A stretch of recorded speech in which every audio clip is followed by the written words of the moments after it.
Hi friends, இன்றைக்கி நம்ம 2K CD ஸ்பீக்கரில் நம்ம பார்க்க போகிறது த ஸ்ட்ரேஞ்சர் படத்தோட ட்ரைலர். ஒரு ரெஸ்டாரண்ட்டில் ஒரு போலீஸ் வந்து உட்காந்துருக்காங்க. அந்த ரெஸ்டாரண்ட்டே கொஞ்சம் வித்தியாசமாக இருக்குது. கட் பண்ணால் அங்கே இருந்த ஒரு லேடியை ஒரு 3 பேர் முகமூடி போட்டவங்க பயங்கரமாக வந்து டார்ச்சர் பண்ணுறாங்க. இதை வந்து ஏதோ வித்தியாசமாக நடக்கிற மாதிரி தெரியுது. அதுக்கப்புறம் அந்த லேடியை வந்து அங்கேருந்து போயிடுறாங்க. அவரும் அவர் லவர் வந்து பார்த்திங்கன்னா ஆஸ்பத்திரியில் இருக்கிற மாதிரி அவங்களுக்கு தெரியுது. பட் அது வந்து ஒரு கனவு. திடீர்னு முழிச்சு பார்த்தா அவங்க ஏதோ தனியாக ஒரு ஆஸ்பத்திரியில் இருக்காங்க. என்னடா இப்படி வித்தியாசமாக இருக்கே அப்படின்னு சொல்லிட்டு பார்த்துக்கிட்டு இருக்கும்போது திடீர்னு யாரோ கதவு தட்டுறாங்க. யாரோ கதவு தட்டுற மாதிரி டக்குன்னு வேகமாக போய் கதவை திறந்து பார்த்தா பட் அந்த ஆஸ்பத்திரியிலே ஹோல் ஹாஸ்பிட்டலில் யாருமே கிடையாது. எக்ஸிட் டோரை வந்து வெளியே ஓடி போயிடலாம் அப்படின்னு பார்த்தா அங்கேயும் யாரும் இல்லை. திடீர்னு லைட்டெல்லாம் ஆஃப் ஆகுது. ரெட் லைட் மட்டும் பிளிங்க் ஆக ஆரம்பிக்குது. ஸோ அந்த இடத்த விட்டு ஓடுறதுக்கு நம்ம ஹீரோயின் அங்கேருந்து எந்திச்சு கிளம்புறாங்க.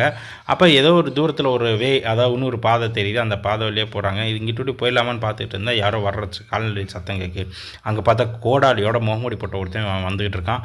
அவனை பார்த்து பயந்தடிச்சு ஓடியே போய் ஒரு கதவு கிட்ட போகிறாங்க. அங்கே போய் விழுந்துடுறாங்க. அதுக்கப்புறம் 4 பேர் சேர்ந்து அவங்கள வந்து ஒரு வேனுக்குள்ளே வச்சு கொண்டு போகிறாங்க. இவங்க யாருன்னா இவங்க தான் அந்த 4 முகமூடி போட்டவங்க. இவங்க வந்து பார்த்திங்கன்னா அவங்கள வந்து நம்ம ஹீரோயினை ஒரு ரூமில், அதாவது ஒரு வீட்டில் வந்து அடைச்சி வச்சுருக்காங்க. அவங்க 4 பேர் முகமூடி போட்டு அந்த ஹீரோயினை கத்தியால் குத்திடுறாங்க. அங்கேருந்து அந்த தப்பிச்சிடுறாங்க. அதை ஹீரோயின் தப்பிச்சு ஓடிடுது. ஸோ அவங்கள திரட்டி அந்த எல்லோரும் வந்து வெட்டி வர்றாங்க. இவங்க வந்துக்கிட்டு இருக்க நேரத்தில் அவங்க வேறு ஒரு இடத்துல வேறு ஒரு லொக்கேஷனில் இருக்கிறாங்க. ஆனால் அங்கேயும் தேடி வர்றாங்க. அவங்க ஒரு வீட்டுக்கிட்ட வரும்போது இவங்க இப்படி தான் எல்லாரையும் கொள்கிறாங்க அப்படின்றத அந்த லேடி கண்டுபிடிச்சிருது. அட் த சேம் டைம் இவங்க வந்து அங்கே போகும்போது ஏற்கனவே அங்கே ஒருத்தனை கூண்டு போட்டிருக்காங்க. இப்படியே போகிற இடத்துல எல்லாத்துலேயுமே வந்து அந்த 4 பேர் அங்கே வர ஸ்ட்ரேஞ்சர்ஸ் எல்லாத்தையுமே கொள்கிறாங்க. இங்கெல்லாம் யார் என்ன ஏதுன்னு சொல்லி அந்த லேடிக்கு தெரியவே இல்லை. ஒரு கட்டத்தில் அந்த லேடி ஒரு பாத்ரூம்குள்ளே போய் ஒழிஞ்சிக்காங்க. ஆனால் பட் அந்த பாத்ரூம்குள்ளேயும் வந்து பார்த்திங்கன்னா அந்த ஸ்ட்ரேஞ்சர்ஸ் அந்த பேய்கள்லாம் வந்து உள்ளே வந்து இருக்க எல்லாத்தையும் கொள்கிறாங்க.